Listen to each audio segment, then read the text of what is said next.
watching live or listening back to this show from Teachers Talk Radio. You can catch up with all our shows by visiting our YouTube channel or by listening back at ttradio.org. Don't forget to like and subscribe to enjoy more live education conversation from TTR. We hope you enjoy this show. Outstanding and world-class vision and world-class this. I'm a real leadership geek, honestly. I've spent my whole career reading books and chatting to people. I just find the whole thing and the announcement, the way it's been announced, bizarre. If you could move away from a model where teachers are so intensely focused.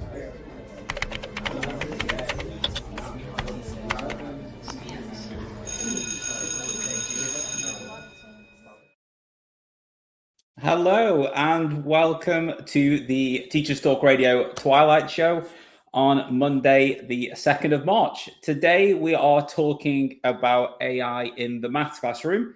So I'm admittedly not the best at maths. I am a computer science teacher, but the maths part is, I have dyscalculia and dyspraxia and dyslexia. So I have the full set of the disses. So it will be great to speak to someone who's actually using AI in the maths classroom and supporting maths teachers with the use of AI. I have come up with some barriers personally at my school where being large language models, sometimes they are not the greatest at maths. And that's something we'll look at today as well, because that's been some of the resistance I've felt personally at my school. And when I ran some training sessions or done some workshops online, that's always come up as a common question. So it'd be good to get an actual mathematician who's using these tools to kind of unpack that a little bit more.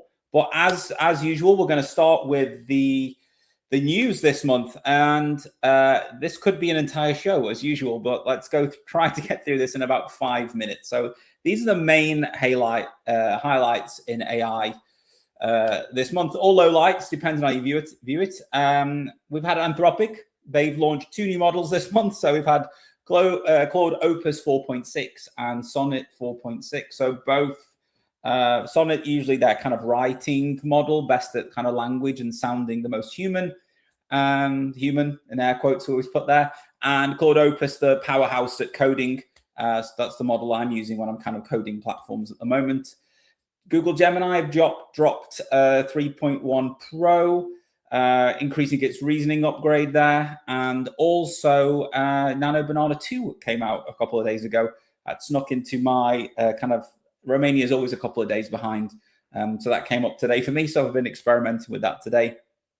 And ChatGPT 4.0, the most sycophantic model of them all, retired the day before Valentine's Day. So people that fell in love with GPT 4.0 can no longer access that model. You're stuck with 5.2, I believe, or we're on 5.3. I lose track which point we're on.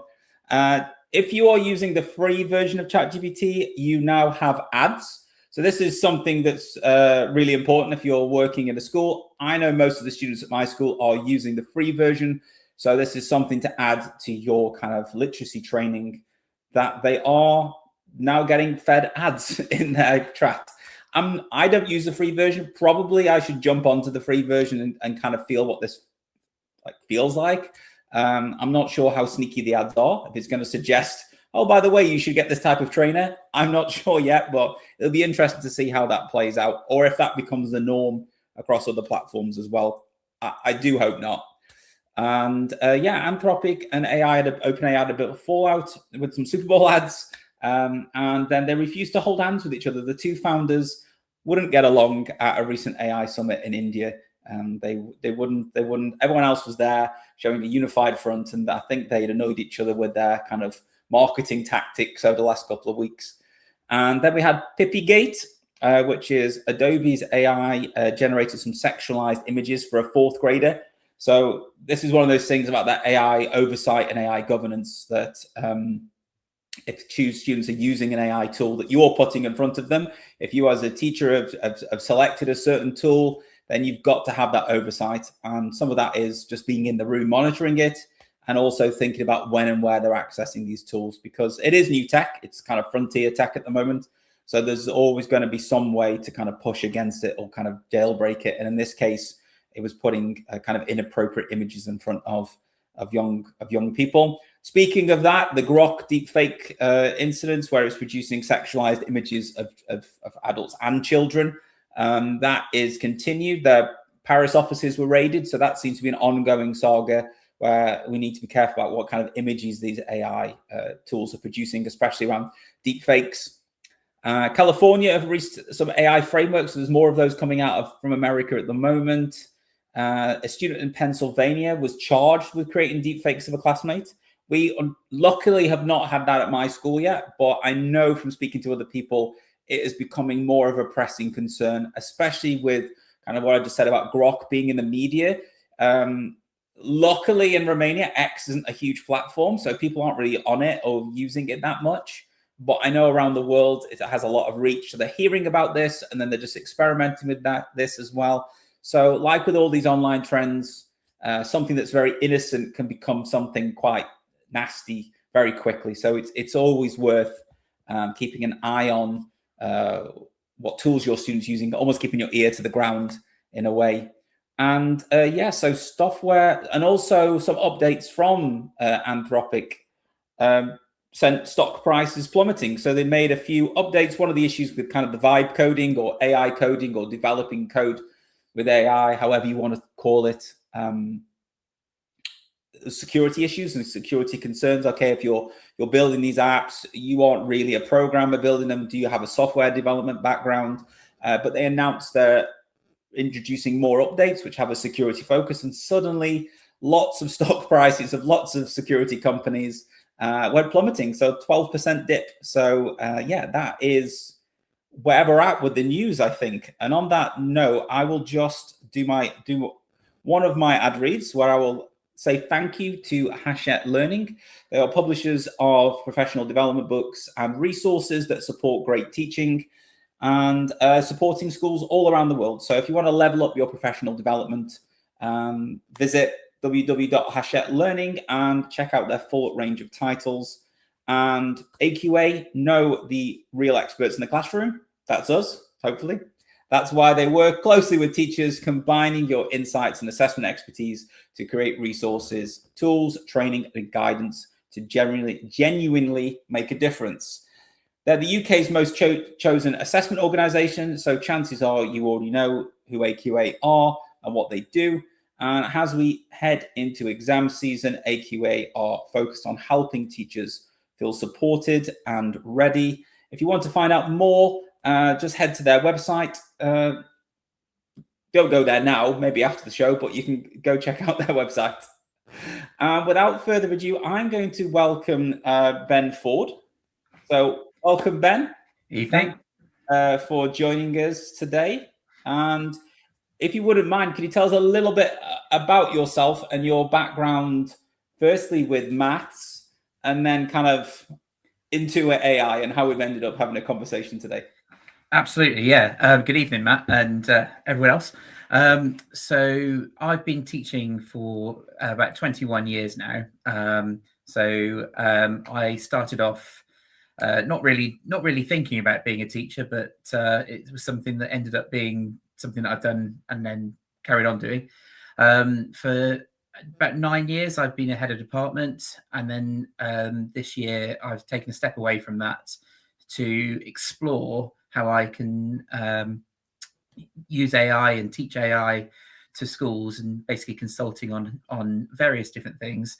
I'm yet to find my particular niche within that, but I'm just exploring a few ideas along those lines at the moment. So and that's where we're up to here now. So okay, so in your practice or when you're working with maths teachers, what are you seeing people doing? How are they using AI? Because it's always interesting to get other people's takes, because I know my experience from my school and the schools I've worked with or people I've chatted with. So what's your experience of how you're finding teachers and maths teachers are using AI? So at my current school, most of them aren't using AI. And in fact, actually, a couple of weeks ago, the head teacher sent out a survey, and the responses to that were that I think it was about 4.5% of the teaching staff were using AI for lesson planning and things like that. Over 50% had tried using things like ChatGPT and other LLMs available. But the fact that over 50% have tried using those chatbots and things, but then only 4% are using it for lesson planning, there's a big gap in the basically what, the need almost. So that's something that I've done a little bit of so far. I've only been at the school since September, but I did an AI workshop back in November, I think it was, where I just had 45 minutes. I said, these are a load of tools. This is how I would use it for history or physics or maths or whatever your subject is. So I went through a list of, I think, 4 or 5 big tools, ChatGPT, Copilot, whatever, Notebook LM, and a couple of others. And the general feedback from that was like, oh, that's brilliant. I'll go and give that a go. But then this survey 2 months later says that people have given it a go, but they're not really applied it to their classroom practice. So there's obviously a gap in the confidence, I guess, at the moment. And that's something I'm working on helping to build. It's really interesting to see that drop off. And I say that's just not in your school. I like studies that are coming out that I was reading through the other day show that it's kind of I use it. I don't get what I want out of it, so I just put it back on the shelf. Because this must be not for me, or they feel like there's some kind of mystic art to it. Have you got any evidence? Like, I'm sorry, I might put on your spot here, but anything anecdotally, anything that's coming through of why they're kind of just going, okay, are you gonna get like almost a 45% drop there? So what's driving that? Yeah, I think the big thing is that people have spent years using Google to Google like a quick question, or I want this particular answer. You kind of know what the answers are going to be from Google, but you get directed to a particular site and then you explore yourself. Whereas using things like ChatGPT, you almost have to kind of have a conversation with it to kind of tease out what you want.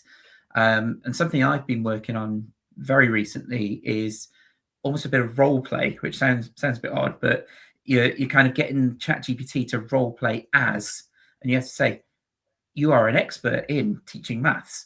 What do you think about this idea? And that's not something that people are used to with Google.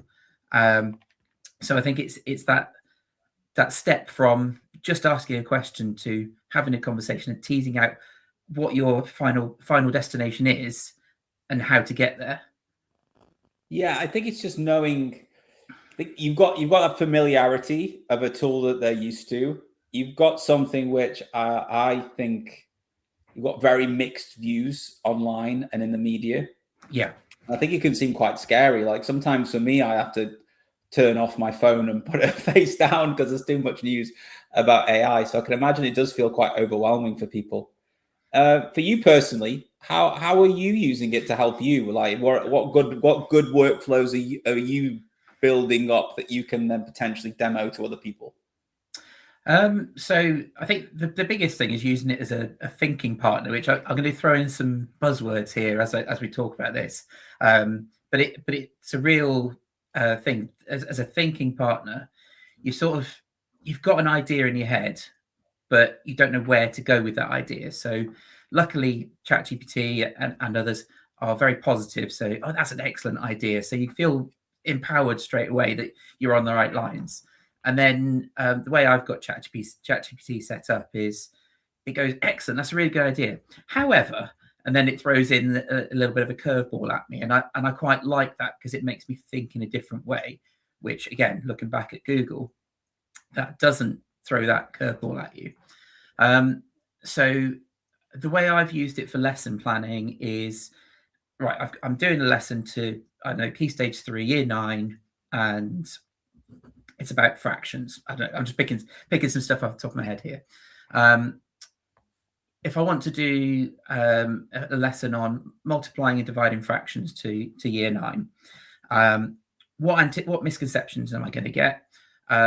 What examples can I use in the sort of the teaching part of the lesson?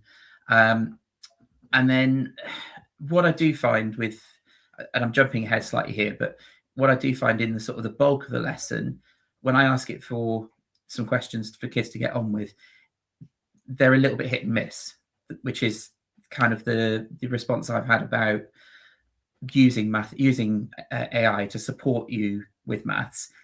Some of the questions can be a bit hit and miss. They're either right or wrong, which is a good thing with maths, but you want it to be right in your preparation. Yeah. But also you want a bit of variety, and you want that differentiation as well. So even within a class of, I've got between 20 and 30 kids in most of my classes, I know that 2 or 3 will finish, so I want some more challenging questions for them. So I do find that when it comes to the actual bulk of the questions, I end up going back to tried and tested resources. So I'm not fully engaged in doing a full-on AI-led lesson, but those things like the anticipating misconceptions and getting a different example to the one that perhaps is one of the questions that I'm going to be giving them, and just clarifying what that lesson goal is. Like, what do I want at the end of it? Fortunately, I've got 21 years experience behind me, so I can see that this would be a real big differentiator for ECTs and people in the early stages of their career. But there might be topics that people aren't so comfortable with. They might be used to teaching Key Stage 3 and they've been suddenly thrown into a Key Stage 4 lesson or Key Stage 5. So there's always, and for me, Key Stage 5 is the one where there are so many different ways of doing things. So throw me a few examples and misconceptions and we can try and work those in, and you're anticipating those things. So that's kind of my starting point anyway. Yeah, because I do this quite a lot, more and more. What you said about AI kind of saying how good you are all the time, I think that's kind of its default now, because it wants you to, all cards on the table. The companies want you to continue to engage with their software, so they don't. That's a terrible idea. Off you, you don't want to. They don't want that. Well, I've started to say more and more, like, here's my thinking. You can disagree with me if I'm talking like nonsense to kind of get that viewpoint. But I would say I do the same thing as you, trying to identify misconceptions, things that I might not spot. I've not taught year 7 in about 5 years because I've been mainly teaching AS and A level. Yeah. So that's a gear shift to go down to year 7. So trying to go back to those old schemes of work or the new schemes of work we put together and trying to look at misconceptions. And I know that our maths team use it for rubrics quite a lot. That's something that they've, because we've tried to do at least one project-based learning in each subject as one of the assessment strands that we have. So I think they found some good success there. Have you used it for like any rubric generation or kind of that project-based maths, real world problems, that kind of thing? I've started dabbling. So not necessarily the rubric, but just trying to come up with ideas. So for example, my year 8 class this year, they're going through the work faster than perhaps the rest of year 8 are. And we've kind of almost got to the end of the scheme of work and we've still got another half a term to go. So I'm sort of taking a step back with that group, and every now and again we're throwing in a little bit of a project or something that's different, that related to what we're doing, but not necessarily the same as what we would normally do in that scheme of work. So those at the moment have been more one-off lessons, so not necessarily engaging in enough to get a project result where you need a rubric where you're going to really analyze it. But I have done a little bit of outside of the maths classroom. Just when I did the training, I've just kind of shown how things like Notebook LM can provide you with that rubric to really analyze it. And obviously the good thing about Notebook LM is it doesn't go to searching elsewhere. It does what you've told it to, and produces things that you want it to, really. So it's something that I've dabbled with, but just not quite had the time or the inclination to push more in the maths classroom at the moment. So as you've touched upon, I know from, again, my own experiences and what you've said is that sometimes there is a bit of pushback because people want correct essentially, don't they? But Yeah. that's not what AI will always give you. If you asked it to do a bit of maths, Yeah. I would say more like if you know how to turn like the different modes on, which I think is a training session itself. Like, Yeah. which here's ChatGPT or here's Copilot. Is it thinking mode? Is it extended thinking mode? Is it something Yeah. mode? Is it something mode?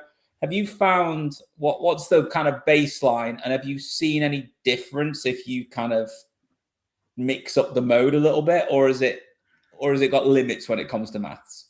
It does have limits. So until maybe start of January, I was on the free version because I was. What I tend to do is I bounce ideas off all three. I say all three: Gemini, Copilot, and ChatGPT. I kind of put the same idea into all three and see what comes out, and then take the bits that I like from each one. So it's almost a little bit of almost like you go to three mates and say, right, well, what do you think about this, and then see what their thoughts are, and then basically. At the start of January, I went on to the paid for version of ChatGPT. So I've noticed that it automatically defaults to thinking a bit more in depth. But I have used deep research a few times as well, just to sort of broaden my horizon, make sure that it's bringing in a bit more evidence-based information to what I'm actually asking it, rather than almost like you say, it's almost it's a hallucination, almost like this is definitely right, and you believe it because it's so positive. Yeah. And having, I've got that expert background with my 21 years experience. I know whether it's right or wrong. I'll give you an example of one time when I have done what you mentioned earlier about tried something and then put it back on the shelf because it didn't do what I wanted it to do. And that was doing a lesson on Pythagoras. And I just wanted some examples that I could put into my starter, my introduction to Pythagoras. I wanted them to really be really basic. I wanted them to be have the diagram and everything. So I said, "Can you give me 3 examples of Pythagoras in Pythagorean triangles that actually work?" And it came up with 3 what looked initially at first glance spot on examples. They were like different numbers, right angle triangle diagrams. And then I looked at the numbers again. I was like, I know that those don't work. And what it had done, it just put 3 random numbers essentially. It hadn't done the check to make sure that it put it in there. So my immediate response was, well, I can do this quicker myself, so I'm not going to worry about it. But if I'd known that this talk was coming up, then perhaps I'd have put a bit more effort into going back to the drawing board. It's with diagrams, it can be a little bit hit and miss. Yeah, and I think it's and that's part, I think, of the training that kind of we've done at my school, and I often kind of do when people talk to me about it. You've got to understand really how it's creating the words and how it's creating the images, and that lets you know kind of the limits. Then I don't know if you've come across it, the kind of the strawberry or raspberry example, where it will say how many R's there are. It's like, oh, strawberry's only got 2 R's, or and it will tell you repeatedly, say, oh, so now spell out strawberry, and it'll spell strawberry out, and you go, but how many R's? It'll give you the 3 R's, and you'll say, but how many R's are? Then it'll just say 2. And it's a kind of an example that's out there of sometimes gets scoffed at because it's showing the limitations. It doesn't see language the same way as we do. Yeah, but I think it's quite a good demo to show people this tool has limits, and it doesn't work the way we work. It doesn't if I was to draw and write and draw a diagram, it doesn't do that the same way as we do. And there's limits to that. Just as we have limits, it has limits. Every kind of tool has limits. Yeah, 100%. Have you found anything with real world problems? Because I know that our maths department have used it kind of the word problems when they want to put, okay, I've got this bit of maths. My students are X old and they're interested in da da da. Have you tried anything like that where you can kind of, because that's supposed to be one of the big things we're supposed to be doing now, is bringing kids' real world experience into the classroom? I'll be honest, I haven't tried it. I know what you're talking about there, where you're trying to bring in the likes and the the interests of your students and then trying to apply it. So, X likes football and Y likes cars, and bringing those in. I haven't tried that, but I think it's really interesting way of doing things.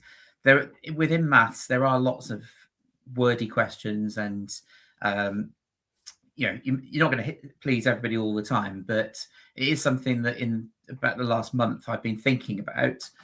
Just haven't actually pulled that trigger and gone, yeah, I know that 5 kids in my class are really into their football. How can I engage with trigonometry and football? Now I can think of a couple of examples off the top of my head without doing that. I can talk about David Beckham used trigonometry and Pythagoras to take free kicks. It's true, but he didn't get out a protractor and a ruler and everything to measure out how far it was to the goal. But his brain was sort of trained through practice, which is a great example then to bring across to maths, because it was all about practice. But knowing those angles and what happens if I do this, and that experimentation is really useful as well. And I know I've taken your idea and digressed away from AI with that. No, it's fine. No, it's just interesting because I always acknowledge now as I'm getting older that I'm not like when I first started teaching. Like there was a couple of years. It was like 10 years into the older students and me and them. Yeah. Now that's increasingly that's grown a lot.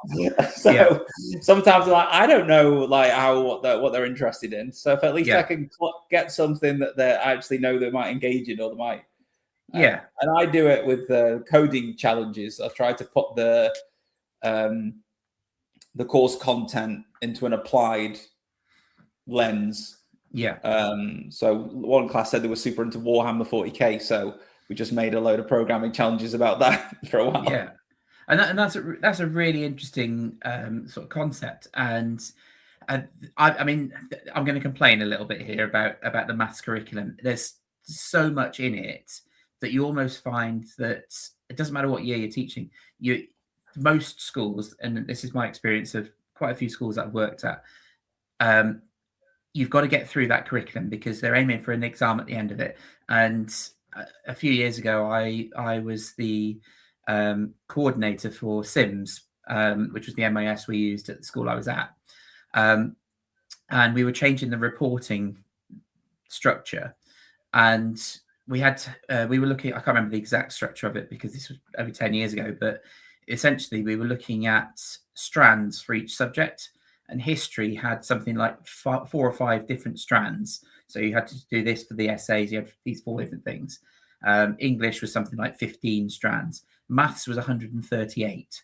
And it wasn't, everyone knows that there were, I'm going to say 4 strands of maths originally, number, algebra, data, and geometry.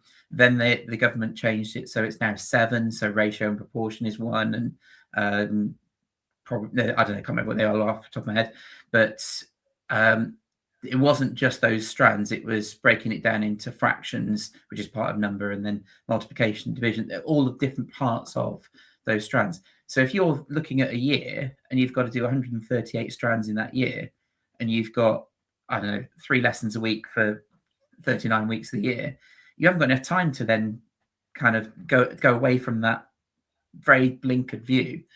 And this is where curriculum change doesn't necessarily apply to what we see in front of us. So bringing in new ideas from government level, and I've seen this in recent weeks with the new white papers being released. What are we doing differently? Well, actually, it looks like we're adding more to the curriculum as opposed to changing the way we are delivering things. And I'd really like to see, with the advent of AI being a big part of what we're going to be doing, what kids are going to be doing after they leave school, how can we bring that in? I think this was something that was mentioned back in September when we both happened to be at Cottesmore. This was, should AI be taught by the computing teachers, or should it be taught by everyone? And the overwhelming thing is it should be taught across the whole board, not just teaching using AI, but how can everybody engage with it in a positive way so that you can help accelerate your learning across the curriculum? Well, and that's for me that's the tricky part, because there's an ideal world scenario, and 100% it shouldn't be me as a computer science teacher teaching it in my school. There's loads of stuff that can be done in maths. It is basically maths under the hood. So there's tons of stuff for maths. There's loads of things that lend itself to humanities subjects, all the subjects really. There's the scope in there, even in English, to analyze essays and report writing and see the impact on language and things like that. But if you've said if you've got that 45% drop off of interest in using the tools themselves,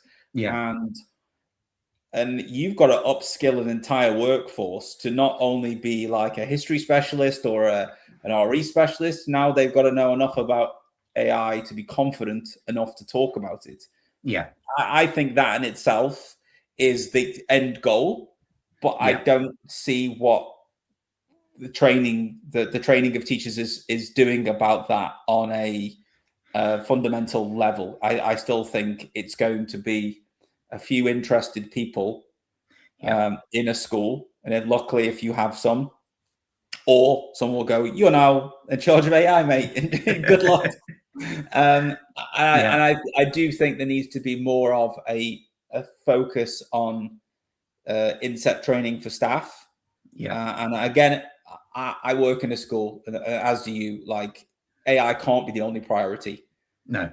Like, don't make it feel like because I do a show on AI and I write about it, like that's not my main job. My bread and butter is teaching and learning. And then we have our most recent insight was on critical thinking skills and building those in students, not a mention of AI at all.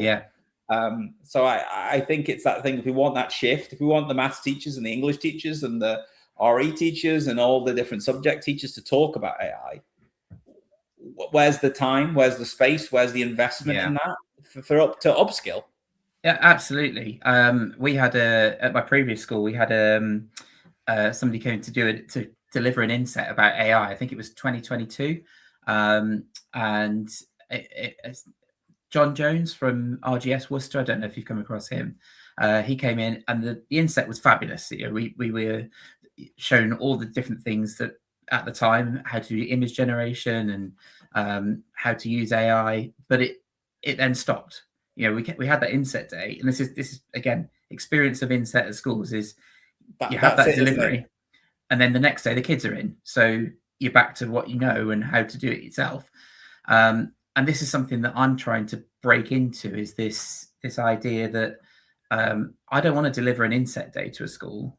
I want to go and work with a school over a period of time and try and upskill a small piece, you know, have an AI champion or 5 AI champions that can then pass on to their department, so that you've got a few people who are the interested parties.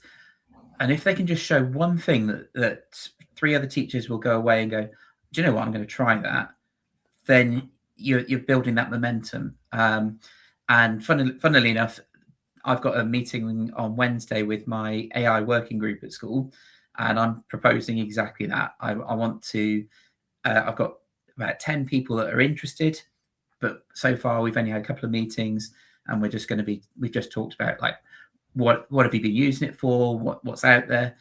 This meeting is, right, I've got an idea about how to upskill based on that 4.5% uptake of actually using it for lesson planning. How can we just have a little win and then build some momentum with that? And then let's redo that survey in 3 months' time. How many more people have we got involved in using AI, but responsibly within some guardrails and guidelines about what we're doing? And I think we mentioned it earlier as well, just having like AI policies. The AI policy in a lot of schools doesn't exist. Again, heading back to Cottesmore, I think it was something like 5% of state schools and 20% of independent schools have even got an AI policy. And what are you doing with that policy? Are you actually implementing it, or is it being written, put on your website and forgotten about? That's a really you know, the pace that AI is going at, we've got to be prepared for that next step. And we know that the kids are going to be using. We know people are dabbling with it, but how are we actually applying it in schools is a really interesting question that I'm not sure anyone's got the answer for. There will be some schools out there that are really at the forefront of that, but there are thousands and thousands of schools across the world that won't be anywhere near those cutting edge schools. Sorry, just again gone on a bit of a tangent. No, it's something that worries me is that you're almost rolling the dice. You've either you're lucky enough that you randomly have someone who's invested some of their own, usually personal time to learn or out of interest. And they sometimes are frustrated because they're trying to sound the alarm or say to SLT, we need to do something about this.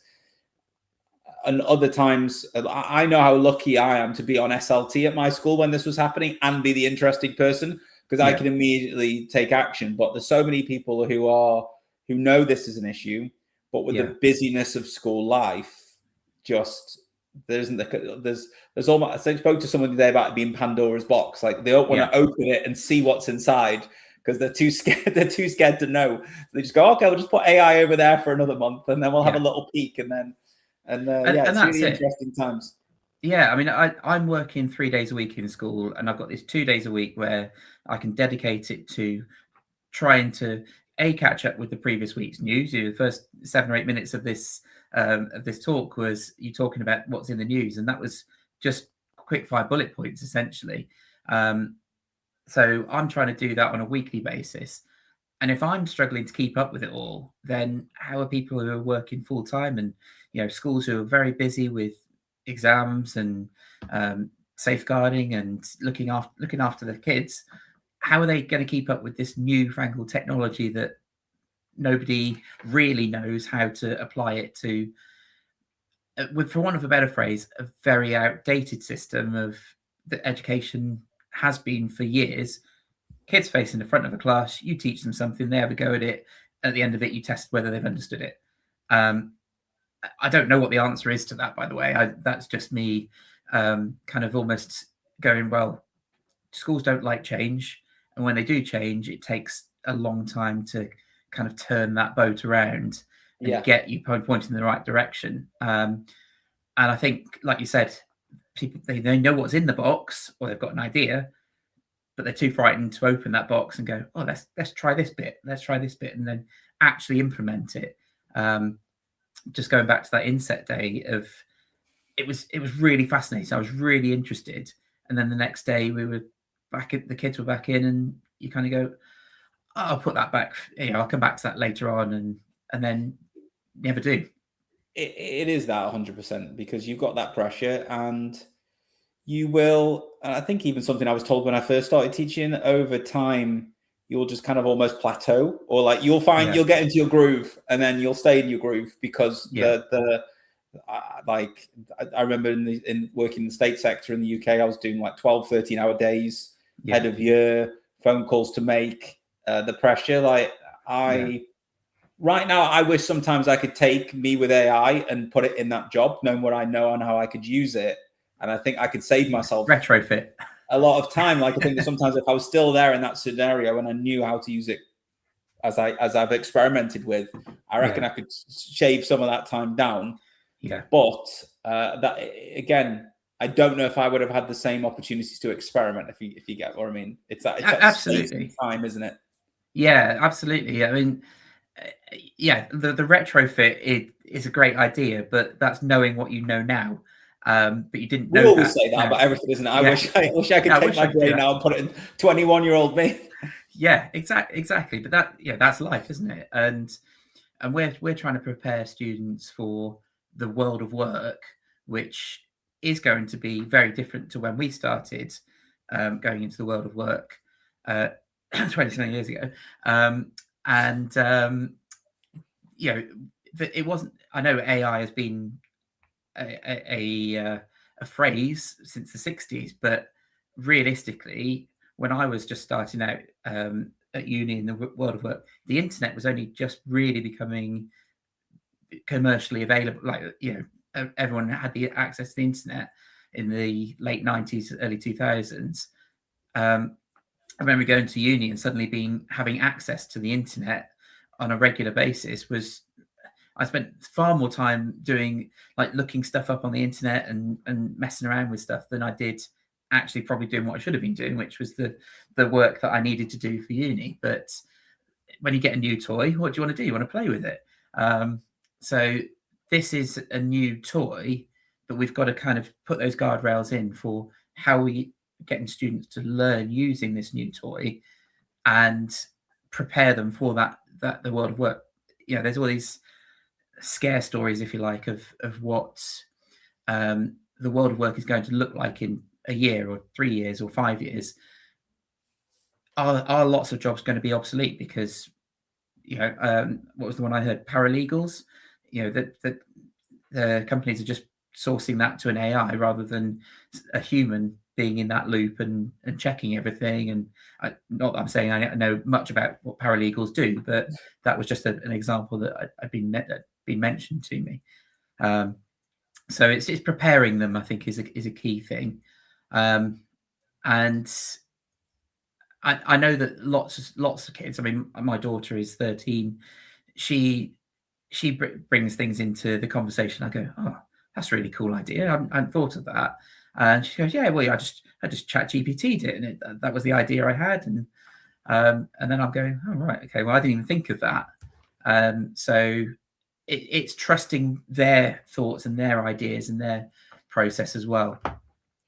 Yeah. But before we move on, I just want to mention that this show is in partnership with Hachette Learning. They're publishers of professional development books and resources to support great teaching and learning around the world. So level up your professional development today by visiting www.hachetteLearning to explore their full range of titles. And if you want something amazing to do on the 14th of March, get yourself to Manchester to go to the Teachers Talk Connect. It's the annual event of CPD, the CPD extravaganza. So join the Teachers Talk radio team in a few Saturdays' time. Tickets are free. Head over to ttradio.org/connect 2026 to find out more. So I want to look back to one of the beginning parts now, because I've jotted down the 4.5% on my piece of paper. So what are those 4.5% doing that's worked, that's made them persist? Why haven't they dropped it? What's different for them? Good question. The problem is that the survey was anonymous. I don't know who those 4.5% are, but I'd like to think that those 4.5%, at least some of those, were ones that came to my workshop where I showed them a few ideas. At the end of the workshop, I got some feedback from them all. Most of them were a little bit like ChatGPT, really positive. Yeah, it's really helpful, and I'm really going to try that. I know that not everybody has, because two of the people in the workshop were in my department, and I haven't seen much engagement from them in terms of using AI, and we've not really had any conversations as a follow-up. One of them is in my working group, so at least he's getting engaged from a different perspective. But I know that a couple of them spoke to me afterwards and said, oh, I'd never heard of Notebook LM, or I'm really racking my brains trying to think what the other options were that I gave. But there was a really good representation from across the school. I know that the music teacher, for example, he was one of the ones that actually fed back that I hadn't really taught him very much because he's using AI a lot in his planning. So I'm assuming he's part of that 4.5%, because he's already doing the planning, doing experimentation. I know that, from my perspective, trying to teach a load of teachers about different uses of AI for their subjects is me trying to say, well, you should be doing this when they are the experts in that subject. Yeah. Before the summer, I did my very first sort of dabble in this field, and I presented to a school. I didn't know anyone. I knew the deputy head, and he was the one who got me in to give a talk. And I got asked some awkward questions. It was drama and art were the two that asked me, well, what would you do in this case? And I'm like, well, I don't know enough about drama or art to be able to definitively tell you this is what I would do. But English and history and drama, all three really lend themselves to this role-playing mode, if you like, when you go into an LLM and say, right, you are, I just, the example I demonstrated with was, you're a shop owner on the adjacent street to Baker Street in 1666, whatever it is. And what's happening on that day, the day before the fire of London happened. And I want to know the sounds, I want to know the sights, the smells, whatever's going on there. And you get really engrossed in it. It just sucks you into this scenario that you've got there. And I think that's really powerful, that you can try and get it to describe a situation, but none of us is going to be able to definitively say, yeah, that's the case, unless, of course, the butcher says in his conversation, so I picked up the phone. Well, we know that that's a hallucination because in 1666 there's no phones, whatever. But you take your professional judgment with it and go, well, is this really helpful? And then you go, right, what's the difference 24 hours later when the fire is raging and you've got to get your family and everything out? And then you get this interrogation almost that you can do with a class. Now, you have to be very careful about doing anything live with anybody. Again, going back to Cottesmore, Dan Fitzpatrick did a live demonstration, and his caveat was, this could go wrong. Particularly when you're doing a live demonstration with kids, you've just got to be careful that some of the output could be not safe for work, or it's just got to be really careful about what comes out. But if you do a dry run beforehand, which I'm sure if you're doing anything new, that's what you do, is you trial it firsthand. If you do that, and then you in front of the class, you're saying, right, what questions do you want to ask? And the kids say, right, well, I want to know, what does it feel like? Is it chaos? Is it panic in this fire of London? And what you'll get from that live demonstration is some absolutely rogue questions from the kids that you'd never think of in your practice and in your preparation. But then you get something really exciting comes out. And then using that for something like drama brings you that real immersion into that scenario, that world. Think about English, interrogating the characters from Hamlet. I'm getting into dangerous territory here that I've got no grounding for, but I have tried this on a very surface level, tried this out. So I think the key thing there is that it's trusting the way that it's going to teach you rather than necessarily the output is going to be, and this is linking it back to maths here. I certainly trust the way the way that AI will describe that pedagogy, even if necessarily the output isn't quite what I would do or what I know or what I've used in the past.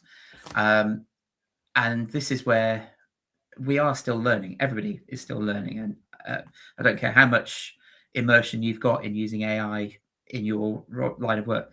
Something's going to be different tomorrow, in a week's time, in a month's time. It's always changing. You mentioned 5 or 6 different new things in the news at the start of this. Nano Banana 2 only came out like 2 days ago. Well, I was really struggling with a presentation I did last week to get images that were actually what I wanted. It just kept going very generic images, and I was using Canva, and I got some fantastic images, and I got some, and then I tried to adapt some of those images and didn't do what I wanted to do. And then that's the point where I sort of almost give up.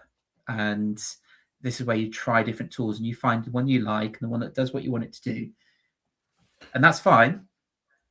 But next week, something else might have overtaken it as well. So you've got to be open to change, which as teachers, I'm not sure that we're all great at that either. Particularly experienced teachers who know what they're doing. And this is the way we've always done it. Yeah, I suppose it's that element of, because you know your subject and you know what you want to achieve, and you know what you want the students to learn. And I just think, as you said very early on, it's a good way to almost get a second opinion. Or if you want to teach, if we go back to Pythagoras, teach it differently. Go, okay, I've always taught it this way. What would it look like if I did it as project-based learning? Or what would it look like if, what would it look like if we did it at the zoo? What would it look like if we explored the school campus? What would it look like if I taught this outside? Yeah. And just to give some new ideas, like I don't know how you are, but I'm the kind of person that if it gives me 5 or 6 ideas, I might not use any of them, but they spark something in me that I might go off. They might, I never thought of that, but actually this would work better.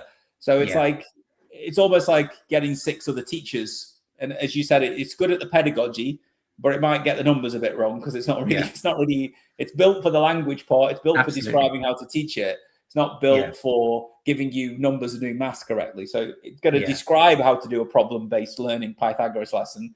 Actually, get to do the calculations might be the issue. Yeah, and that what you said there about the 5 or 6 ideas, and it sparks something else. I'll then go back to it and go, those weren't quite what I wanted, but you've made me think about this. What do you think about this? And then kind of do that iteration, and iteration is what it's good at. If you keep going, as long as you don't get stuck in a loop, and I have found that sometimes you can get stuck in a loop and get further down the rabbit hole, and you end up going, actually, do you know what? Forget that. I'm going to start a new chat, and let's go from the beginning again. As long as you have that professional understanding and the understanding of where that AI is taking you, that you can just go, do you know what? I'm going to cut my losses. Let's go back to the beginning again. And not get sucked into it. I think that is quite powerful, to just bounce those ideas off and just iterate the idea until you're absolutely happy with what you want to deliver. I think that's a really powerful thing. As you just said, I think it's the same as you would with a human. If you know that conversation isn't going well, at least it's very easy to close it and start a new one. Whereas when we're doing that with each other, it's a little bit harder to go, sorry, can we just start this one again? Like, just forget everything I've just said to you. Erase that memory. Before we go to the final few questions, AQA know that teachers are the real expert in the classroom. That's why they work closely with teachers like us and you to combine your insights with their assessment expertise to create resources, tools, trainings, and guidance to generally make a difference. They're the UK's most chosen assessment organisation, so chances are you already know their work. And as we head into exam season, as we know that's looming, AQA are focused on helping teachers feel supported and ready. So if you want to find out more on how they're working with teachers just like you, head to their website and find out more. So towards the end of each one of these, I think we've touched upon them already, but I just want to do a quick fire to see how useful they are. It could just be a quick yes or no just for time. Sure. So using chatbots, how useful would you rank them? So like Copilot, how useful is that in your practice? For me, very useful. I spend a lot of time bouncing ideas off. What about image generation? Less so, particularly for maths. As we've discussed, image generation for mathematical images, not great. Improving, but not great. And if we get a chance, I'll say what I do use as an alternative. But we'll carry on. You want to throw that in now? Let's go. Okay. Oak National Academy, they've introduced Ayla, and that's quite good if you're not quite sure what strand you're looking for, because their setup isn't geared to our scheme of work or necessarily the way I think. So if you put into their AI platform that you want to do a lesson on this, it will quite often just bring things together, and they've already got pre-created images that actually work. So it'll pull from a bank of correct, well-drawn images, let's say. Yeah, absolutely. And that I think is a good way of using AI to draw on what you already have. And again, I'm not promoting any of these, but we used Sparks at my last school.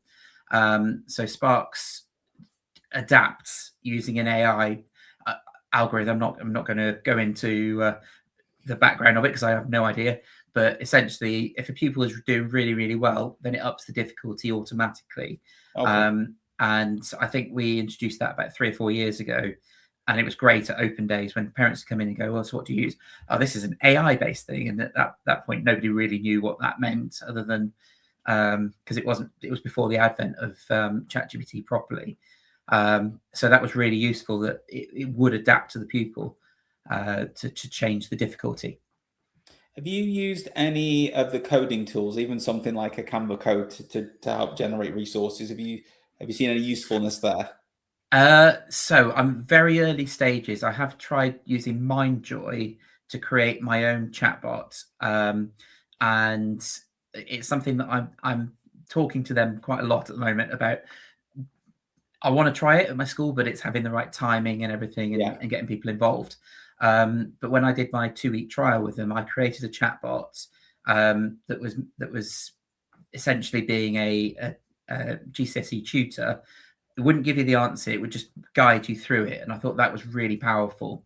And I tried it with my daughter, so she was doing a revision for a topic assessment, and I went, "Let's just try this, see what happens." And it didn't give too many shortcuts, or it was really no. Even if you just put in garbage, it went, right, have you tried this? And it was really patient, which I know a lot of people and with parents who don't understand necessarily how to go through that process. It's helping students not to cheat and just give the answer. It's helping them to cope with not having that professional expert in front of them, and just checking understanding and improving their understanding, and then getting to the answer by understanding it fully. I think that's where it can be quite powerful. Yeah, and I think that's something that I advocate for, is you've got to find out the right place and time to use AI. And also, I feel like something you've described there about students using it as a tool to dip into when they generally hit a wall, rather than an answer machine. And I'd rather advocate for teaching them that skill rather than TikTok videos teaching them to kind of, here's how you record your lecture and here's how you do that. I'd rather be the voice of reason, showing, okay, I'm gonna teach you, like we do in PSHE with many things. We're going to talk about good habits. We're going to talk about good relationship habits. We're going to talk about this. Let's talk about good habits for using technology, which sometimes gets missed. Last one for creation stuff. Anything for audio or video? Because I know you've mentioned Notebook LM, and I know it can generate videos and audio podcasts. Are they any good for maths? I'll be honest, I've only tried it as posing as a history teacher. So the reason I used it in the first place was I was given a handwritten model essay for a student that was in my sixth form tutor group, and he couldn't read it. I couldn't understand it. So we put it into Notebook LM and just basically went, right, we've also put in the rubric for a history essay. And I think we put in one more resource, and it came out with loads of different things. And we didn't get as far as creating a podcast or, having the notes cards. But the fact that it could read this absolutely scrawled essay that was a model version, I was just so impressed. It is something that I do want to spend a bit more time learning and using, because I think it can be really powerful. Kids who are less good at just reading notes, if they put those notes into Notebook LM and then bring out a podcast that they can just sit and listen to, that's got to be a win. If they're just still engaging with the content, and they're very much I don't know, just walling in that content that you're putting in, I think that's a really good thing. Okay. In our last minute, if you were to give any advice to a maths teacher listening, where would you tell them to start? What would you ask them to try tomorrow? I would say don't just go all in and just use AI to create lessons. Don't hand over the autonomy. I'd say just get it to critique one thing that you're doing. So I'm doing this lesson. This is what I'm thinking of. What would you do differently? What can you help me with? So the misconceptions we talked about earlier, what am I going to expect from my class? I think just bouncing an idea off just gives you that low risk. It gives you that starting point, and then go back to it at a later point. That would be my starting point. Okay, that's a fantastic place to end. So thank you very much, Ben. Thank you so much for your time tonight on all those insights, and thank you everyone for joining us live, and anyone who's catching up on this on any of the other social media channels after the fact. So thanks everybody. Thank you. Outstanding and world-class vision and world-class this. I'm a real leadership geek, honestly. I've spent my whole career reading books and chatting to people. I just find the whole thing and the announcement, the way it's